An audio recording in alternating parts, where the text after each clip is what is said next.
Hey guys, this is Mr. Lancaster. I'm so excited to see all of you again, and I haven't seen you in so long. I miss you so much. I hope everything's going good at home, and let's get right into some science. So I'm going to share my screen with you,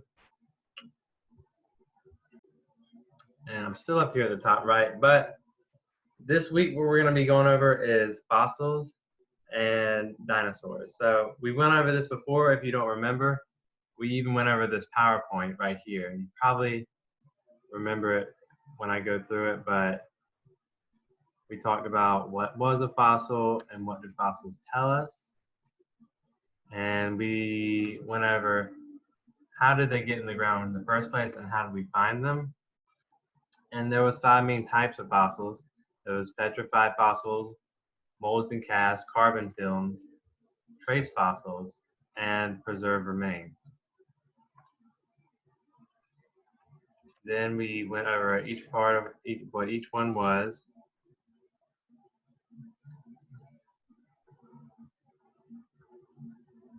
And yeah, so because we've already went over this, I'm not going to go over it again. We're just going to get into something new today, and I think you're going to like it a lot. I've already looked at it, and it's really cool to me.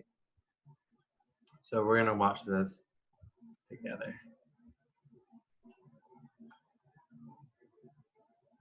All right. Hi, it's Doug. This is where I grew up, the state of Illinois, USA. It's located smack dab in the middle of the United States, and it's all grassland. No mountains, no ocean, just grass and cornfields as far as the eye can see. This is what I saw every day when I woke up. But one day, my dad got me up and said, "Hey, come hop in the car. We're going to go somewhere special. We're going to see a part of Illinois that's not like anything you've seen before." "Where are we going?" I asked. "The quarry," he said. "The what?" "You'll see." At first, when we got there, I didn't see anything. It was still flat grassland, just like everywhere else in Illinois. But then, as we got closer, I started to see something. There was a hole, a giant pit in the ground. "Don't get too close to the edge," my dad said. It was a big drop down to the bottom.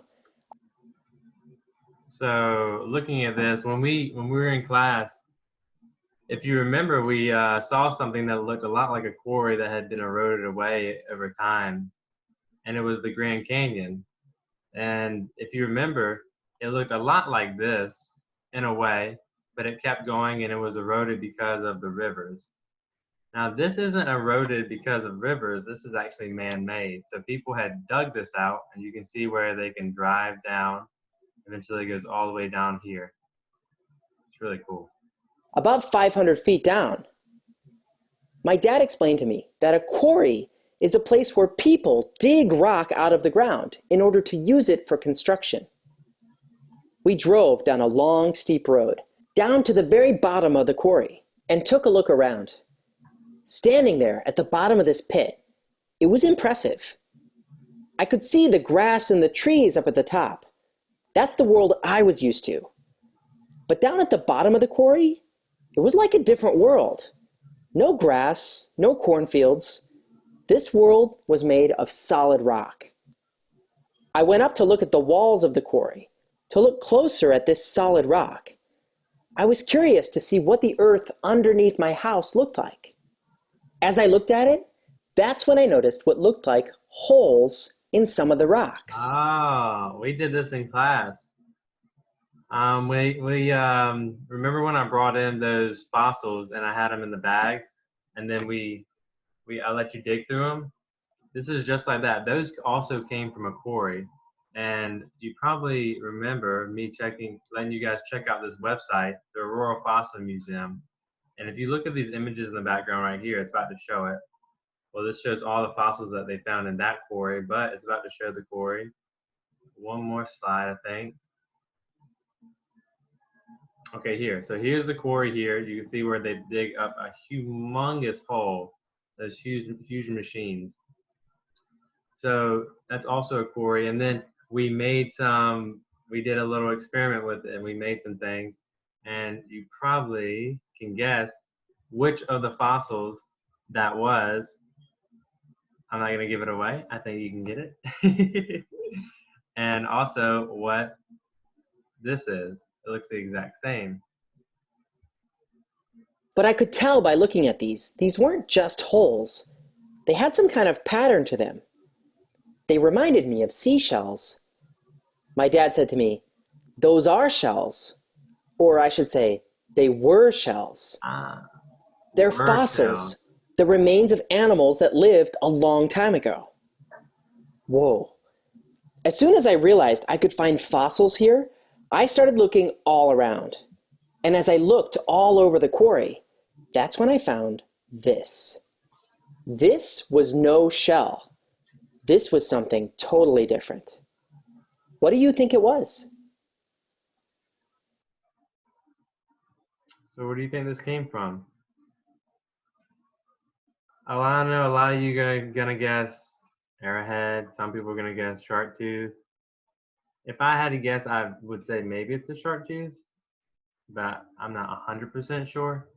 If it was a shark tooth, I think most megalodon tooths get about 7 inches. So I can't really tell if this is a megalodon tooth or if it's something from a normal shark, because I don't know if his hand is right up beside it or if his hand's way back here and it makes it look bigger or smaller. But it looks pretty big if his hand's really close. Let's see what it is. Maybe you thought, is that an arrowhead? An arrowhead is a piece of stone that's been sharpened to use for hunting. This did feel like stone, and it was sharp on the edges. But it didn't look like something a human being made. It looked like something natural, like some part of an animal. But what? In ancient times, when people would find one of these, some people called it a tongue stone because they thought it looked a bit like a tongue. But we know today that's not at all what it is. By comparing it to parts of animals living today, scientists noticed it looks an awful lot like these, shark teeth. As you can see, shark teeth have these little ridges on the side, kind of like the blade of a saw. Well, look again at the fossil I found. It has these saw blade-like ridges too. Look how similar they look. Somehow, here at the bottom of this quarry was a fossil shark tooth from a shark that lived a long, long time ago. After finding these in the quarry, I was really excited. I wondered, what other fossils could be found in this quarry? What do you think?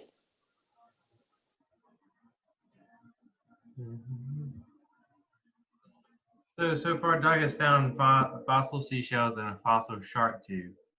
What other fossils do you think Doug would find in the quarry? What makes sense to you? Now, if you notice that the seashells and the shark tooth but they both have something in common, and of course, it's that they're both from the ocean. So they may find other fossils that deal with the ocean. I'm not the only one who's looked for fossils in the quarries of Illinois. In some of these same quarries, other people have found fossils like this. Can you tell what it is? It's a crab. And these, they're fossil starfish.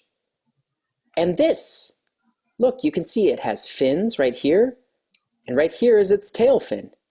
Fins, these are traits of a fish. I started to realize something strange about all these fossils in the quarries of Illinois. Shark teeth, shells, crabs, starfish. If you look at their traits, you can tell that they're all animals that live in the ocean. But the ocean's not anywhere close to where these fossils were found. I found a shark tooth in a quarry in the middle of the cornfields of Illinois. Remember, Illinois is about as far as you can get from the ocean. It's nearly 1,000 miles away. Just so you know, we're right here, and it takes us like 6 hours to get to the beach, which is right here. So this is so far away. The animals that live in Illinois and the other central parts of the United States are animals like deer, raccoons, bison, and hawks. None of these are animals that have anything to do with the ocean. Look at them. They have long legs for walking or wings for flying. Traits that help them live on land or in the air, not in the water. But sharks? In Illinois? Just imagine them living in a grassland. Sharks have fins and flippers. It's not like you're going to see land sharks swimming among the cornfields. So this was very weird. Why would there be fossils of sharks and other ocean animals in the middle of the cornfields of Illinois? What clues could this give us about what Illinois has looked like over time? So we're going to stop here. And I want you to think about that question. What do you think happened? How did that even get there if we're thousands of miles away from the shore? If Illinois is thousands of miles away from the shore. Keep going on with the activity. And I hope all of you have a great week. I'll see you tomorrow. We're going to continue where we left off. And I miss you guys so much. Have a good one. Bye.